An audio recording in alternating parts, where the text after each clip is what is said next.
bem-vindos ao podcast do Estudo Ludwig Fomes Brasil. Meu nome é Bruno Garchagen. Hoje eu converso com o comediante Danilo Gentili.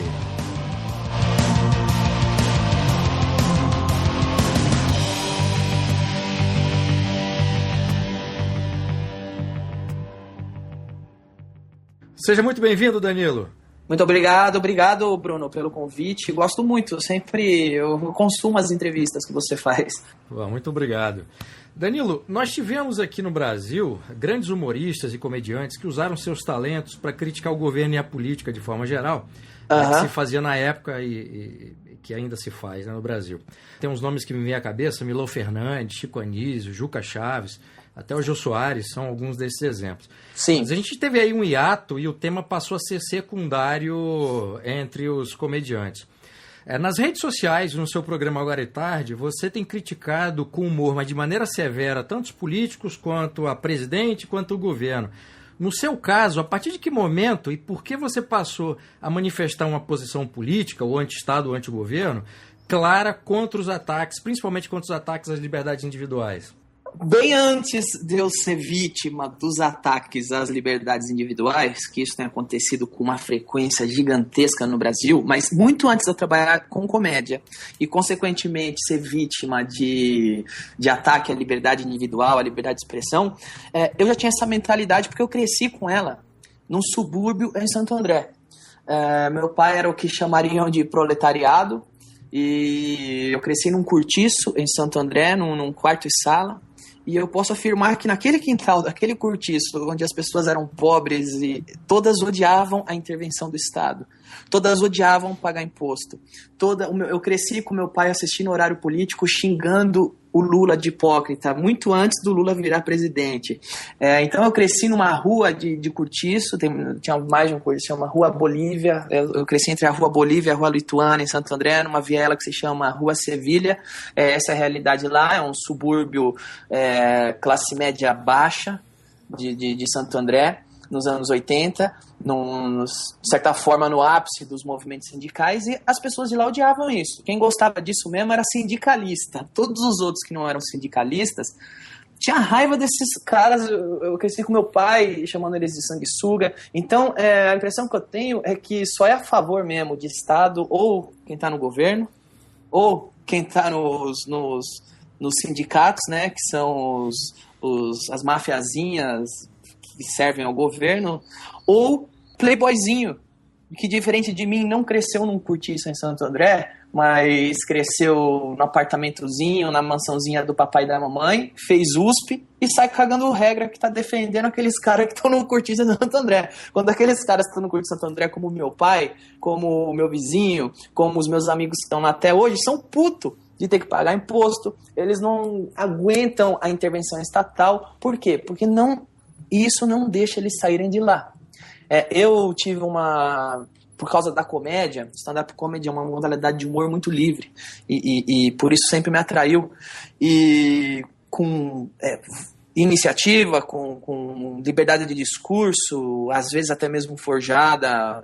Se você fala uma coisa, a mídia não gosta, você é o vilão nazista do momento, né? Então, com isso, minha livre iniciativa conseguiu, com muito custo, me tirar de lá.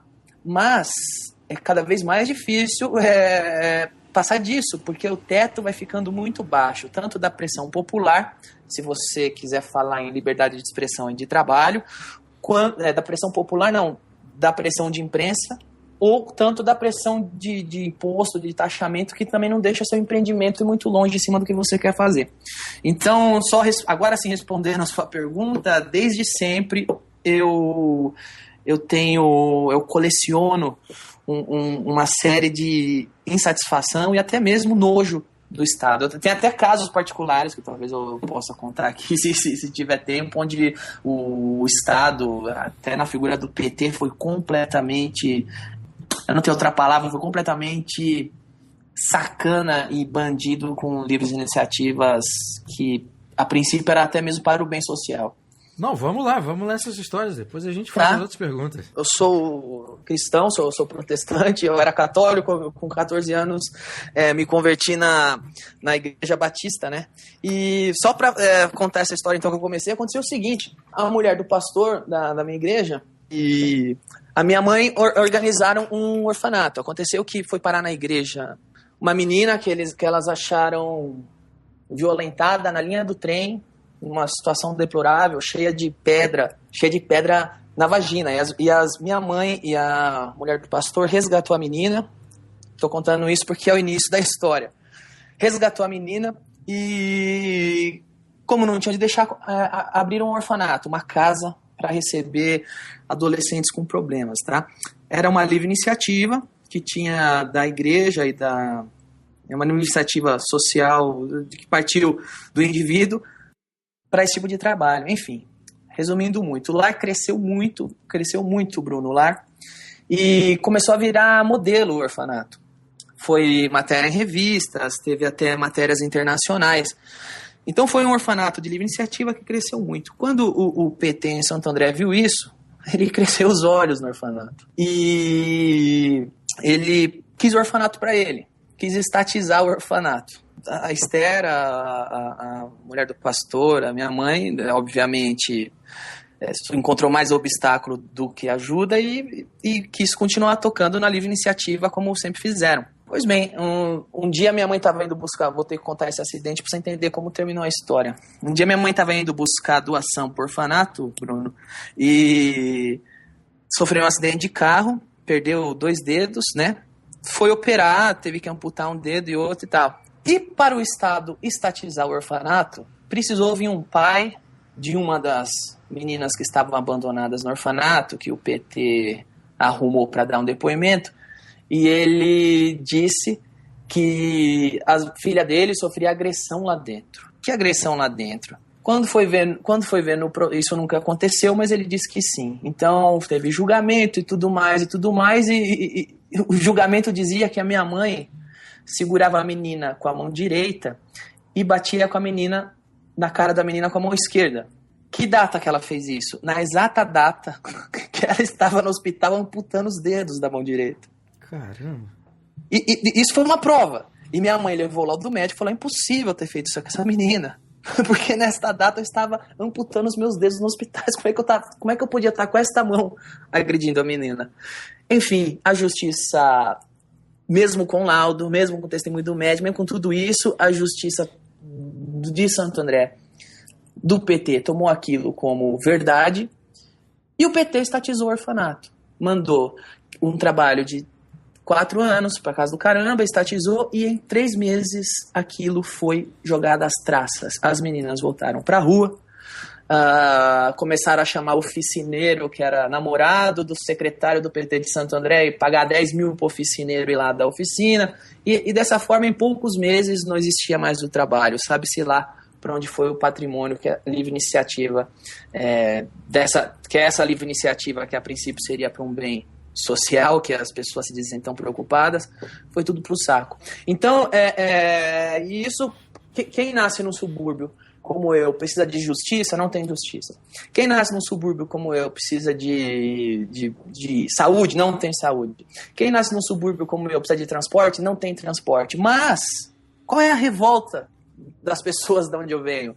É que precisamos disso tudo, não temos isso tudo, mas pagamos por isso tudo. Então, eu acho de uma hipocrisia gigantesca quando vem um playboyzinho da USP dizer que está brigando pelos mais pobres e não sabe o que se passa lá. Porque, na verdade, o mais pobre quer não pagar imposto. Ele quer pegar o dinheiro dele, ele não quer esmola.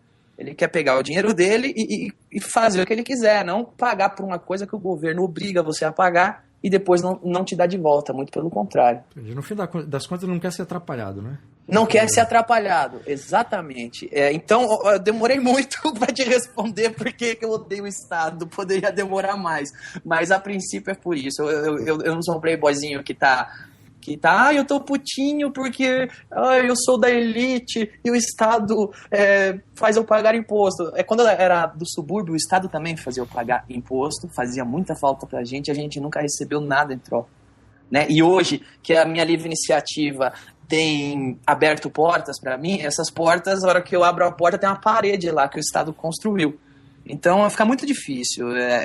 Quem vem de baixo e tenta crescer com a livre iniciativa, seja na comédia, seja uma costureira que vai abrir oficina, tá? Seja o cara que morava lá na minha rua e quer abrir uma oficina mecânica, ele tem um teto. Daquele teto, o Estado não deixa ele passar. Agora, Danilo, tem uma vertente, enfim, do seu trabalho, que é o trabalho de empreendedor, que eu pelo menos nunca vi em nenhuma entrevista você falando disso. Como você abriu o gancho da questão da livre iniciativa e de como que o governo atrapalha, no caso da realidade que você teve no passado, me diz aí, como é que é ser empreendedor no Brasil, você que é dono do Comedians Club em São Paulo? Na verdade, o governo atrapalha a vida que eu tive no passado e atrapalha muito a vida que eu tento ter no futuro, né? Que a livre iniciativa ela acaba te levando. Hoje sou empresário de um comedy club chamado Comedians. É o primeiro comedy club nesses moldes que foi erguido para ser de fato um comedy club desde a concepção, desde a construção dele até o atendimento, até a forma, ele foi todo idealizado para ser isso. E fica muito difícil, é muita taxa, eu adoraria pagar mais os funcionários do bar. Eu adoraria que os funcionários do meu bar poderiam ganhar provavelmente o dobro ou o triplo do que ganham, se não fossem os encargos, tá? E como eu já fui funcionário muitas vezes, porque o que acontece muito, Bruno, é que quando você reclama, falam, você é um empresário, que você só pensa em você e no seu lucro. Mas quando eu era um funcionário, eu já fui muito funcionário antes de ser patrão. E hoje eu vejo que eu não ganhava mais porque o meu patrão tinha que pagar mais para o governo, né? Então eu sei que meus funcionários, eu adoraria pagar mais os meus funcionários, mas é muito difícil. Eu tenho que pagar o governo pela saúde dos meus funcionários, e quando os meus funcionários ficam doentes, o governo não dá o hospital para eles.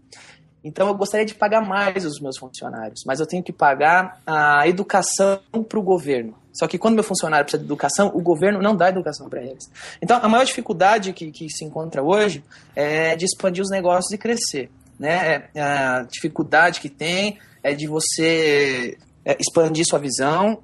E isso acaba sendo uma coisa ruim aqui. Parece que é um crime você querer expandir sua visão. Ninguém enxerga quando você está expandindo sua visão, você está expandindo empregos, você está expandindo oportunidades também. Porque um funcionário que recebe um bom salário é alguém que está no jogo e que quanto mais ele receber de salário, mais oportunidades ele vai ter. Mais da metade fica para o governo. Então é difícil. Você tuitou recentemente, Danilo, frases como, vou abrir aspas aqui, hoje em dia está muito fácil reconhecer quem está contra você. Ele sempre aparece a favor do governo. Outra frase, se o governo diz que é verdade é porque é mentira. Outra frase, tudo que vem do Estado é uma merda, de funcionários é estrutura. Por isso sou anti-Estado. Você já leu algum livro de autor liberal ou libertário da escola austríaca ou é leitor de sites como o do Miss Brasil? Eu leio bastante coisa, tanto de liberal como de socialista. Eu não vou dizer que eu sou um especialista, eu vou dizer que eu sou um curioso. Porque o que acontece? Quando você toma paulada, você quer saber de onde vem a paulada, né? Por que eu tô tomando paulada? Então, quando era moleque e minha mãe ficava doente, eu ia pro hospital e não funcionava, eu queria saber por que não funcionava, já que eu pagava imposto para funcionar, né? Às vezes dá a impressão que é só rico que paga imposto, né? Que o rico tá reclamando porque tem que pagar imposto, mas o pobre paga também. Eu sei porque a gente era pobre e pagava imposto pra caramba. Aí eu vou saber por que isso acontece. Aí você acaba indo lá, a culpa é do capitalista desgraçado. Não, mas espera aí. Aí você liga uma coisa com a outra. Mas espera aí, mas esse hospital aqui é do governo. O governo tá cobrando as pessoas para ter esse hospital. Aí você vai ler as coisas do outro lado. Então eu li muita coisa socialista, li muita coisa liberal, e leio mais artigos do que livros, deveria ler muito mais, mas eu posso dizer que hoje, minha posição, eu não sou muito chegado na direita, mas a esquerda, com toda certeza, eu odeio muito, muito, muito, muito, muito. Você já chegou a ser de esquerda ou simpatizante do comunismo socialismo na juventude? Não. Você passou direto? Não, talvez por eu ser pobre e não ter feito USP, eu nunca passei por isso, porque a USP também é coisa de rico, né? É coisa de rico, não é coisa de pobre. Talvez por ter vindo de um subúrbio e não ter feito USP, graças a Deus, eu tive que adquirir uma formação um pouco mais independente de opinião a respeito das coisas. Então não teve um professor fazendo lavagem cerebral na minha cabeça. Eu tive que ler e chegar às minhas próprias conclusões. E geralmente é isso que acontece, Bruno. Toda pessoa que é meu amigo, que é minha amiga, que não foi doutrinado numa universidade, mas leu e chegou às próprias conclusões, chegam a conclusões muito parecidas comigo. A respeito do Estado e a respeito de como a intervenção estatal é uma desgraça na vida das pessoas, porque o poder ele corrompe muito, ele corrompe demais. Você vê que o jogo é de poder, não é de ninguém está lá para governar, estão lá para expandir o poder, não é? Agora, você que, enfim, o seu público não sei se é majoritariamente, mas tem uma grande parte de jovens, adolescentes, enfim. Por que você acha que, enfim, conhecendo esse público, conhecendo essas ideias, por que você acha que as ideias de esquerda, socialista, comunista, seduz tantos jovens ainda hoje, né? Bom, primeiramente, todo jovem é um rebelde, né? Todo jovem é um rebelde porque todo jovem é um inconformado com as coisas que ele não consegue. Então, o adolescente, quando tá naquela fase de rebeldia... Isso aqui, Bruno, vou deixar muito claro que sou eu cagando regra, tá? Não é nada mais do que isso. Sou eu com a minha percepção pessoal das coisas. Não, claro. Eu percebo que todo jovem ele tem uma tendência à rebeldia, porque todo jovem quer... tem uma porção de coisas que não consegue. E vão de objetivos egoístas, como... Eu tenho 18 anos, queria ter um carro e não tenho... A coisas maiores que às vezes até são indagações bem inocentes, do tipo, e essa fome no mundo, eu não queria que isso acontecesse. Entendi. Né? Aquele ímpeto para mudar o mundo, né? Exato, tem aquele ímpeto para mudar o mundo. Por motivos egoístas e também por motivos até mesmo românticos, né?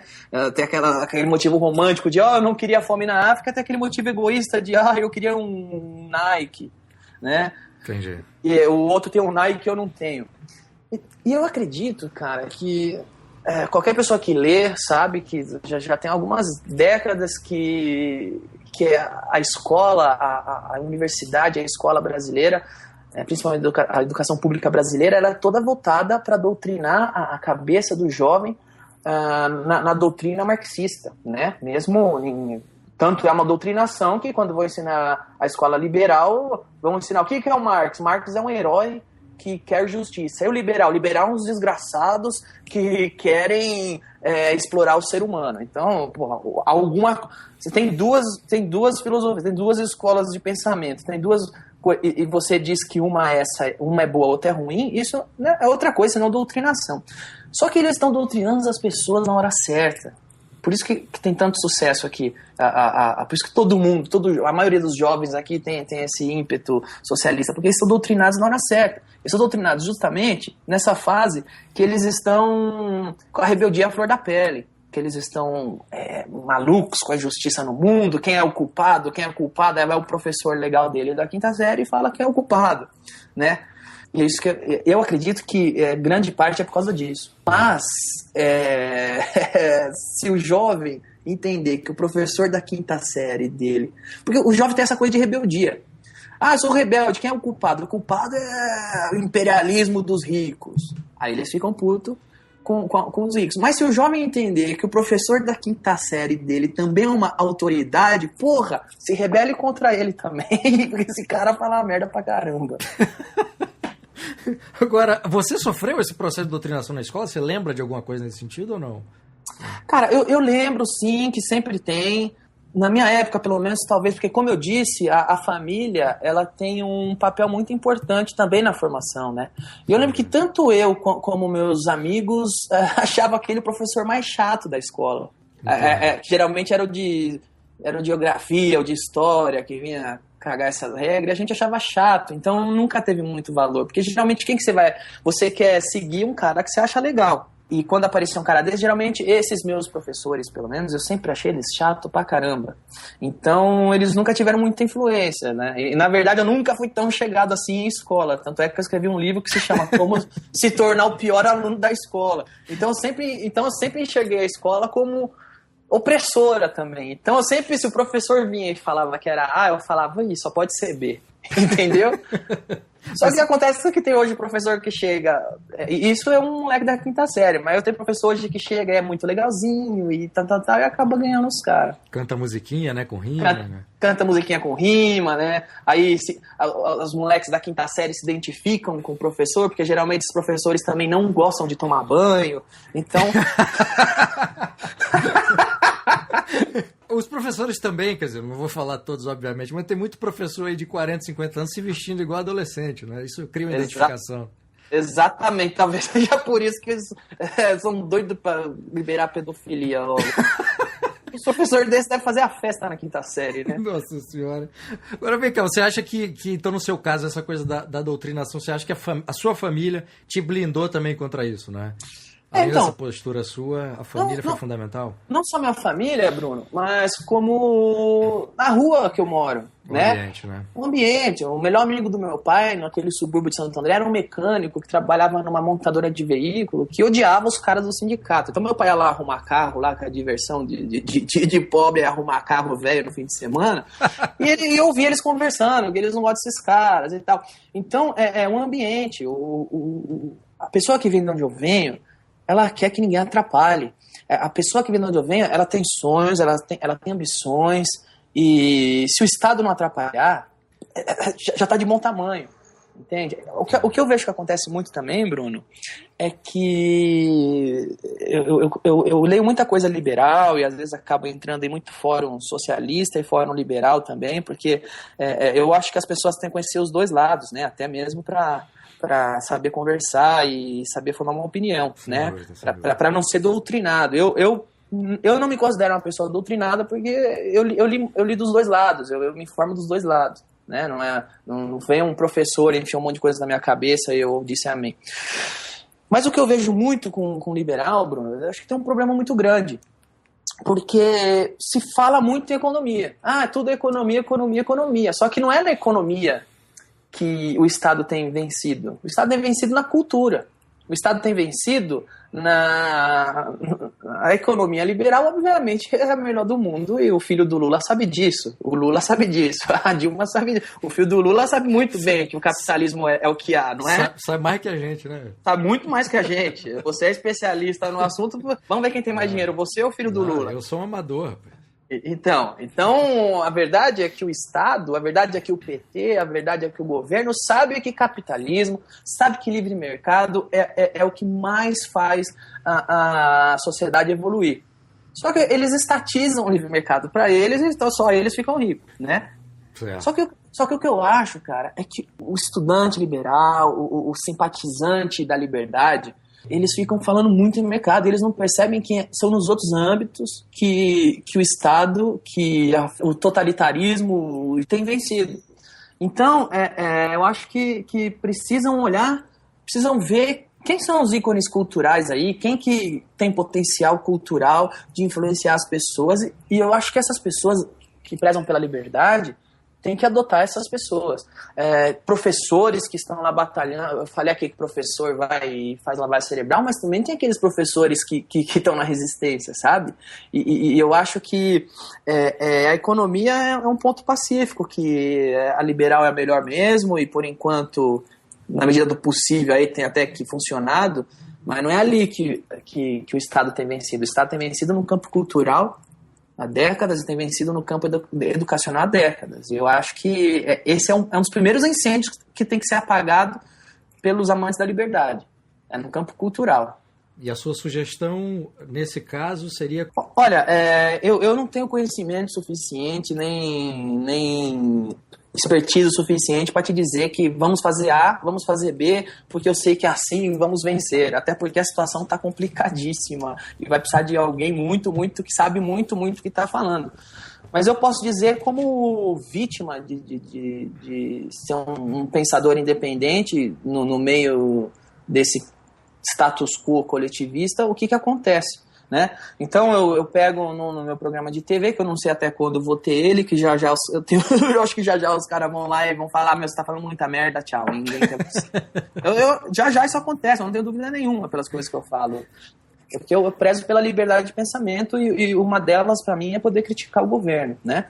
Então, eu vou na... Você vê, isso é um caso verídico que aconteceu, tá, Bruno? Recentemente. Então, eu vou na TV e eu falo contra o programa Mais Médicos. Eu falo abertamente que o programa Mais Médicos, você está pagando uma ditadura e os médicos...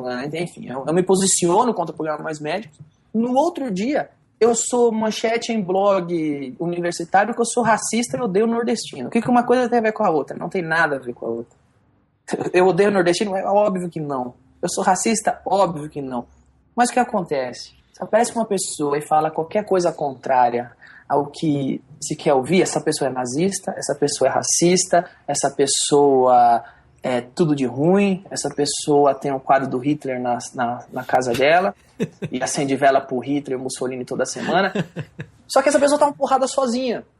Entendeu, Bruno? Essa pessoa tá uma porrada sozinha. E dessa forma, qualquer pessoa que ouse se levantar e falar algo no espaço que ela conquistou a favor da liberdade, essa pessoa vai ser abafada por uma onda coletivista e toma porrada sozinha. Agora, diferente, por exemplo, do Chico Buarque, que todo mundo enfiou o goela, que é chato pra caramba. Eu, particularmente, acho chato pra caramba as músicas. Inclusive, tá brigando aí pela liberdade, que não quer biografia não autorizada, né? Eu falo, Chico Buarque, Caetano Veloso.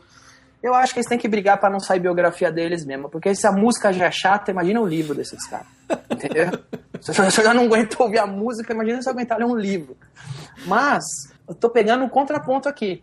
Outro dia eu fui no meu programa e falei também, e meti o pau no Chico Buarque, porque ele mandou uma carta apoiando os mensaleiros. Aí eu pus a mão no vespeiro. Aí veio um monte de defensor dele e é como eu pôr a mão numa casa de marimbondo. Não é? E o que ele fez é uma coisa horrível. Ele não defendeu a liberdade, ele defendeu um esquema de corrupção, ele defendeu o genuíno, não é? Então, você vê que os ícones da esquerda, os ícones do Estado, eles defendem a corrupção, os ícones, eles são não são lá tudo isso que dizem, tá? Mas enfiaram o goela abaixo de todo mundo. Mas a esquerda adotou eles. Os amantes do Estado adotou esses caras, eles ficam blindados, eles ficam num pedestal imbatível. Então, quando vê um Lobão, escreve um livro, se posiciona publicamente, ele toma porrada, e às vezes eu sinto que ele toma porrada sozinho. Né? Até quando o Lobão sozinho vai conseguir ter a liberdade de criticar o Estado? É muito difícil. Até quando eu sozinho vou ter a liberdade, vou conseguir manter a liberdade de fazer um show falando sobre política e criticar o governo na TV? Porque o que acontece é o seguinte, obviamente que movimenta é dinheiro. Então, quando o publicitário vê que eu fiz uma piada anti-governo na TV e fizeram escarcéu em cima, ele não vai querer pôr dinheiro em mim, porque ele vai ver que eu sou impopular, não é? Apesar de não ser, minhas redes sociais mostram isso, né? Outro dia o Chico Buarque tem uma matéria que o Chico Buarque entrou no YouTube e ficou escandalizado que todo mundo achava ele um merda, né? Aí você vai ver na internet, tem mais gente que gosta de mim do que dele. Porque isso você vê pelos meus... Eu tenho 5 milhões de seguidores no Twitter, tenho quase 3 milhões no Facebook. Isso é uma quantia muito grande para um cara que não tá na Globo, para um cara que não tá num lugar maior. Então eu sinto, Bruno, que às vezes falta quem zela pela liberdade, zelar pela liberdade daquele que está em cima do palanque falando sobre liberdade, porque o outro lado faz isso muito bem e sufoca quando aparece um ícone cultural do outro lado. Entendi, entrar na briga no campo cultural para quem está em evidência, é isso que você está falando, é isso? Exato, exatamente. Se alguém está em evidência e tem a coragem, porque hoje, Bruno, é preciso de coragem para você vir num ambiente dominado, é um ambiente muito hostil. O ambiente público, o ambiente de opinião, o ambiente de jornalismo, o ambiente de entretenimento, ele é muito hostil para quem ousa falar mal do Estado. Ele é muito hostil. Agora, tá? Você me deu 2 dados aqui, você deu uma informação que me espanta, que é o seguinte, 5 milhões no Twitter, 3 milhões no Facebook. A impressão que eu tinha era que dentre esses seguidores do Twitter e amigos no Facebook, pessoas que te seguem no Facebook, havia uma massa grande que estava junto com você, mas pelo jeito não, né? Você está meio que com uma minoria da minoria ali que está do seu lado, é isso? Não, o que acontece é o seguinte, Bruno, a massa, ela é grande sim, tá? E se você sabe que o que tem segurado o Brasil muito é que, como eu disse, eu venho do subúrbio, a massa, ela é anti esse monte de coisa, ela é anti o que o PT está querendo fazer, que é deixar o Estado, que deixar o partido virar o Estado. A massa é anti isso, mas ela não sabe. Ela não tem o conhecimento, ela não tem a educação, ela não tem o conhecimento para organizar suas ideias e perceber. Eu penso isso, penso isso, penso isso e penso isso. Ah, então eu sou isso. Ah, então eu sou anti isso. Eu sou anti isso que o PT está querendo fazer, porque a massa não tem isso. Eu tenho uma massa, eu tenho 5 milhões de pessoas no meu Twitter que admiram as piadas que eu faço. Eu sou um comediante, tenho 5 milhões de pessoas que gostam e dão risada do meu humor. Eu tenho 3 milhões de pessoas no Facebook, quase, que gostam da minha comédia, que entendem que eu sou um bom comediante. Mas, quando a discussão... Porque eu não recebo ataque, Bruno, de quem acha que eu não tenho graça. Porque quem acha que eu não tenho graça está no pleno direito de achar que eu não tenho graça. Você entende que os ataques, que quando a pessoa coloca lá, que quando eu falo contra os médicos cubanos...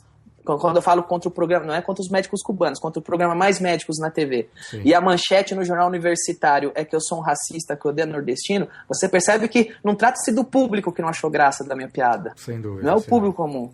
É um outro campo de combate. Essas pessoas, eu vou ver quem... Parece gente que nunca apareceu me xingando de xenófobo, de racista, que eu odeio nordestino, né? Quem são essas pessoas? Eu vou lá e vejo quem são. São pessoas que nunca me seguiram, são pessoas que não assistem meu programa, mas são pessoas que a função delas é encontrar o espantalho. Muitas são pagas para isso. Já saiu outro dia na matéria, tem uma militância paga. Outro dia eu discuti com o Cantalice, que é o presidente do PT, né? Eu discuti com ele, eu até me arrependo, eu até falei para ele, né? Eu comecei a discutir com ele lá. E eu até falei pra ele, desculpa, não vou mais discutir com você, porque, PT, você matou o Celso Daniel, que é amigo, que não vai fazer comigo, né? Que tô aqui falando contra, né? Então, no outro dia, de novo, a manchete em jornal universitário que eu era racista, né? O que teve de racismo? Nada. Mas é a velha blindagem, é o velho ataque que esses caras fazem. É desqualificar, é arrumar um espantalho pra bater, pra eles saírem de herói e pra aproveitar e sufocar quem ousa se opor. Então, quando eu digo que meus números em redes sociais são altos, são de pessoas que gostam do meu trabalho, mas que não entendem o que está acontecendo. Agora, os entendidos, Bruno, que entendem o que está acontecendo, deixa a pessoa desamparada, porque tem muitas pessoas me defendendo, mas as pessoas me defendem assim. O Danilo tá fazendo piada e piada é piada, não tem que se importar com piada. Mas acontece que não são pessoas que estão se importando com piadas. Não é o público que consome meu trabalho que não gostou daquela piada que eu fiz. São pessoas que entenderam que eu sou oposição declarada ao Estado e que querem abafar que eu seja oposição. Só existe uma frente de combate a isso, que são pessoas esclarecidas do outro lado. E essas, por exemplo, eu não tenho. Essas o Lobão tem pouquíssimo também. Não é o grande público, entende? Entendi. Agora, entre os seus fãs e seguidores... Esse tipo de comentário político, mesmo com humor que você faz, você já ouviu algum tipo de reclamação ou não? Ou apoio, eventualmente? Olha, quando eu faço um show de política... Ontem eu fiz um show em São Caetano, comecei a falar da Dilma e só veio aplauso, entendeu? Teve uma... O que aconteceu? Nas últimas eleições, Bruno, que foi nas últimas eleições presidenciais, né? Eu vou te contar a história inteira. Tem tempo ou não? Não, vamos lá, temos tempo. Tá? Nas últimas eleições presidenciais, foi a que a Dilma ganhou, eu estava proibido de fazer, eu e qualquer comediante estávamos proibidos de fazer piada sobre político na época da eleição. Isso é uma lei, tá? Não se pode fazer humor com político durante a eleição. Porra, se isso não é a merda de uma ditadura, eu não sei o que é. Durante a eleição é que se faz piada de política, é durante a eleição que não deixam fazer piada de política. Se isso não é o Estado, se isso não é o poder público armado, eu não sei mais o que é, porque essa é a esfera mais besta que tem da expressão, fazer piadinhas. E se você não pode fazer piadinhas com políticos durante a eleição, ferrou. É sinal que tá muito ruim o negócio. Exato. E TV, você sabe, a concessão pública, tudo nessa é concessão pública, e a TV tem que... A TV vai lá e fala, bom, somos concessão pública e você não pode fazer piadas porque de político e de poder público na TV. Eu falei, tudo bem, então eu vou na internet, eu vou no UOL, que é um meio privado, e se ele quiser eu faço lá. E o UOL quis. Então eu fiz um show chamado Danilo Gentili, Politicamente Incorreto. Que o show, o nome é um trocadilho com política, não é nem falando sobre politicamente correto ou incorreto, é só um trocadilho político, onde eu fiz 1h30 de piadas citando nomes e podres de candidatos àquela eleição. O show foi um recorde de transmissão. O show teve, durante a transmissão, segundo o relatório do UOL de audiência, 1.200.000 pessoas assistindo ao show. Tá? E isso é muito mais audiência do que, por exemplo, fosse para a TV. É uma audiência de 1.200.000 pessoas assistindo o show durante a transmissão. Esse show, até hoje, as pessoas compram DVD e vão atrás do DVD. Durante o show, se você assistir, o show não é um show ideológico. Não é do tipo, eu não convoquei a esquerda para assistir, eu não convoquei direita para assistir, eu não convoquei... É um show aberto ao público. Foi o público comum que foi assistir. E o público aplaudia quando eu fazia piada com Lula, quando eu fazia piada, quando eu desmerecia, quando eu contava os podres do PT, quando eu fazia piada com o Estado, com o governo, ou seja, o público, como eu te disse, ele é sim contra para onde tem caminhado o Brasil. Só que ele não consegue organizar suas ideias por falta de conhecimento, de estudo e se posicionar. Mas você pode, se você quiser, eu mando aí pra vocês, Bruno, esse DVD Politicamente Incorreto que eu fiz na véspera da eleição e foi muito bem assistido. Eu saía na rua, as pessoas até hoje falam aquele show é muito bom, aquele show é muito bom. Então, assim, o público, ele é anti-Estado. O público não quer que o Estado enche o saco dele. Eu sei, eu vim de baixo, eu vim de um cortiço, Santo André. A gente não quer isso lá. É engraçado, esse processo de doutrinação, ele tem um resultado tão esquisito, porque mesmo que a população brasileira não queira ser incomodada, toda vez que se manifesta, fala assim, mas o Estado devia fazer isso, é obrigação do Estado. Quer dizer, nós temos dois aspectos muito importantes nessa relação. Primeiro, uma Constituição que promete tudo, até a saúde, e a outra coisa é a questão tributária, né? O Estado faz com que acreditemos, ou quer que acreditemos, que o fato de nós pagarmos aí, trabalharmos de janeiro a maio só para pagar o Estado, a gente teria, em tese, direito a tantas coisas, educação, saúde, blá, blá, blá, blá, mesmo que o Estado seja ineficiente para fazer isso tudo, mas há essa promessa. Exato, mas como eu disse, as pessoas não têm o conhecimento para organizar as reclamações, as ideias e os valores na cabeça e se posicionarem e entenderem qual é o problema. Entende? As pessoas não entendem qual é o problema. Por que estão reclamando da piada que o Danilo faz? Não entendo. Por que eu pago pelo hospital e não tenho? Não entendo. Então, o que a pessoa sabe é que ela paga lá de onde eu venho, lá do Cortiço Santo André. A pessoa sabe o seguinte: eu pago o imposto, mas o ladrão vem aqui dentro, porque é uma outra coisa. É que a pessoa rouba por diferença de classe. Da onde eu venho, tinha 2 ladrões lá na rua lá e ninguém gostava deles, a maioria era honesta, então todo mundo tinha a mesma faixa salarial, morava no mesmo lugar. Então o que a pessoa sabe é que ela paga para ter segurança e não tem segurança. Exato. Então a pessoa fica dependente do Estado até para reclamar. Até quando ela reclama, ela não aprendeu outra coisa. Ela não entendeu que existe livre iniciativa. Ela não entendeu... Esse valor liberdade não foi passado lá no Cortiço. A pessoa sabe que gosta disso, mas nunca viu isso. Entendi. Então, até para reclamar, ela é dependente do Estado para reclamar. Porque até para reclamar ela fala, mas o Estado não me deu hospital, estou morrendo. E fica por isso. Então, tanto na reclamação quanto Aí, qual é a solução? Fazer um concurso público e virar funcionário público, porque isso vai me dar estabilidade. Então, tanto na solução quanto na reclamação, tanto no problema como na solução, a pessoa só pensa em reclamar, ou é o Estado, ou a solução é o Estado também. Porque o Estado está tão gordo, está tão gigante, que transbordou lá, sabe? Tá transbordante, você está nadando no meio disso. A pessoa ela não tem o conhecimento, que lado ela nada. Ela está no meio da enchente. Que lado que eu nado? É para a esquerda, para a direita, para frente, para trás? Não sabe. Só sabe que está uma enchente, o Estado transbordou e está nadando nisso. E tentando respirar ali, né? Fica boiar para respirar, né? Exatamente, exatamente. Danilo, você falou na resposta anterior a questão do seu programa de TV, das críticas que você faz. Você já sofreu algum tipo de pressão ou recebeu algum recado para moderar o que você tem dito e as suas críticas ou não? Bastante. Às vezes uma outra coisa que você quer falar, você tem que brigar um pouco mais e tal. Eu me lembro que uma vez eu fiz uma piada na televisão. A piada era sobre o Sarney. E vieram dizer que eu não podia falar do Sarney. Então você vai enxergar agora...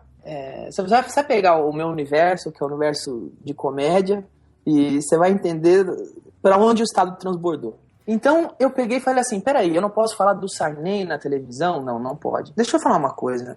Eu, quando eu tinha 8 anos de idade, eu assisti o Agildo Ribeiro na Manchete, no Cabaré do Barata, e ele tinha um boneco do Sarney. E ele falava desse mesmo Sarney todos os dias, que ele queria o que ele queria. Quando eu era criança, eu ia na banca, eu comprava a revista Med, o Sarney estava na capa. E o Sarney, veja bem, era um presidente do Brasil. Não era a merda de um senador da fralda. Agora, olha, você entende para onde a gente caminhou? E você entende onde vai parar? Quando eu era criança, você podia falar desse Sarney. E o Sarney era presidente do Brasil, ninguém reclamava. Hoje o Sarney é a merda de um senador e eu não posso falar desse mesmo Sarney. Eu tenho que brigar para conseguir falar alguma coisinha desse Sarney na TV. Onde vai chegar a liberdade de expressão? Onde o Estado está chegando? Você entendeu o que eu digo? Você vê o tamanho da regressão que tem acontecido? Agora, como é que fica isso para quem faz comédia, Danilo? Quer dizer, isso tende... Bom, a situação que você está me narrando, isso tende a esse tipo de sugestão ou recomendação tende a se agravar a depender do tom das suas críticas, né? Você acha que por conta dos seus comentários... contra político, contra o governo, você corre o risco de sofrer uma pressão maior e eventualmente até eu perder o programa ou não? Eu prefiro 1000 vezes perder o programa, pegar minhas malas e ir embora daqui, do que ficar na merda de um país onde eu não posso falar de um desgraçado que eu pago o salário dele e ele não faz nada por ninguém. Esse desgraçado se chama político, se chama governante, caramba. Então, olha, Bruno, se por causa de comentário contra o governo alguém quiser que eu perca o programa, cara, eu não brigo pra me manter num programa, porque a minha briga não é pra manter emprego, sabe? A minha briga é pra viver num país de liberdade, é pra viver livre, pra viver num país livre. Então, se chegarem pra mim e falar, porque você tá falando contra o governo, você vai perder o programa, eu falo, eu vou embora daqui, não é que eu vou sair do programa, eu vou sair do país, é isso. Eu vou sempre procurar uma alternativa, e se eu não achar, eu vou embora. Tanto é que na última eleição eu não podia fazer piada de político na televisão, então eu escrevi um show e fiz na internet. Se acontecer que nessa próxima, eu pretendo fazer isso de novo nessa próxima eleição, e se acontecer isso eu não puder fazer na internet aqui no Brasil, sei lá, eu vou embora, porque eu não, é uma opção minha, eu me recuso a viver num lugar desse. Eu não vou ser feliz vivendo aqui. Agora, você me pergunta, qual é o futuro do comediante? O comediante tem muito futuro no Brasil, tá? Principalmente se você falar o que o governo quer. Até dinheiro de lei você ganha pra você fazer o que você quiser, entendeu? Aliás, um dos motivos que o governo tá em tudo, até para fazer assim, é difícil fazer cinema se o governo não der dinheiro, né? E isso, aqui eu bato na tecla novamente. Por que o governo tem que dar dinheiro? Porque ele vai saber o que ele aprova e o que ele não aprova, né? Ou você acha que se eu fizer um filme que minha crítica é bem clara sobre o status quo atual brasileiro, sobre o establishment brasileiro, você acha que se eu fizer um filme com essa crítica, a lei pública vai aprovar o orçamento para esse meu filme? Não vai. Então por isso que a gente só tem comedinha que não ofende ninguém, comedinha bobinha que não ofende ninguém, ou drama socialista, de propaganda ideológica, né? Aí, Bruno, quando eu falo assim que quem ama a liberdade precisa entender que a parte cultural é muito importante para a resistência, para não deixar que as coisas continuem acontecendo, para não deixar que eles continuem enfiando taxa na livre iniciativa e sufocando ela, porque a base de tudo é a cultura. Quando eu digo que eu tenho 5 milhões de pessoas no Twitter, são pessoas que estão para ser pescadas, que não sabem o que está acontecendo, entende? Mas que sabem rir de uma piada, que sabem gostar de um filme quando ele é bom. E que se o filme for bom, elas vão adorar esse filme. Então eu pergunto, o governo, ele é muito esperto, ele dá lei para poder aprovar o roteiro que eles querem ou não ser feito. Será que a livre iniciativa, em contrapartida, financiaria um filme que passaria uma mensagem de liberdade? Será que a livre iniciativa quer brigar nessa área, quer financiar um filme? Então vamos lá, livre iniciativa. Quem é empresário? Quem está de saco cheio de imposto? Quem está de saco cheio da política tributária do Brasil? Quem são os empresários que não suportam o coletivismo e prezam pela liberdade individual? Quem são esses empresários? Querem, do mesmo jeito que o governo financia um filme, vocês querem financiar um filme que mostra a liberdade? O Reagan era mestre nisso. Saiu o Rambo, o Reagan levava o Stallone lá pro discurso com ele. Você falou uma coisa sobre a questão da proibição da legislação eleitoral de se fazer piada durante aquele período prévio à eleição, e você ainda falou que por isso bolou um programa para apresentar pela internet. Recentemente você retweetou uma frase do Jeffrey Tucker, que a frase é a seguinte: a era digital é tão poderosa porque não é regulada pelo Estado. E você, enfim, deu a demonstração de que é possível fazer alguma coisa utilizando essa ferramenta. Você vê algum risco dessa liberdade que ainda existe na internet mudar, Danilo? Eu acredito que sim, claro. E o risco ele é completamente proporcional ao crescimento do Estado. Qualquer liberdade, eu entendo que a liberdade ela vai exatamente no caminho contra, conforme o Estado cresce, a liberdade diminui. E se a liberdade diminui, vai diminuir. No meio digital também. A China é assim, não é? Exato. Então, Venezuela, tem acontecido coisas na Venezuela que eu vejo acontecer e falo, bom, só está acontecendo lá e não aqui porque lá está uns 10 anos na nossa frente. Então, precisa entender onde é a base da resistência. É preciso entender que as pessoas não gostam dessa interferência. Eu venho de um lugar, repito, que as pessoas não gostam disso, mas elas não têm referência. Elas não têm a referência cultural para entender que elas não gostam disso, para organizar suas ideias. Elas não têm um filme para fazer a metáfora do que é a liberdade e do que é a falta de liberdade, porque isso não está sendo produzido aqui. Bom, Danilo, muitíssimo obrigado pela entrevista. Eu prometi a mim mesmo que eu não ia fazer uma pergunta que você tem se deparado muitas vezes, quais são os limites do humor. Pode fazer. Não, faz o que você quiser. Não, era a pergunta quais são os limites do humor, nem eu aguento mais ouvir essa pergunta. Eu não aguento mais ouvir essa pergunta. Mas para você, eu respondo. O limite do humor, tá muito claro qual que é aqui. O limite do humor é aquele que não fere o establishment atual, que não fere o status quo atual. O status quo atual é o que não gosta muito de liberdade. Esse é o limite do humor por aqui. Meu cara. Vamos lutando, hein? Vamos ver até quando, né? Vamos ver até quando. Danilo, muitíssimo obrigado pela entrevista, hein? Obrigado, cara. Um abraço. Obrigado.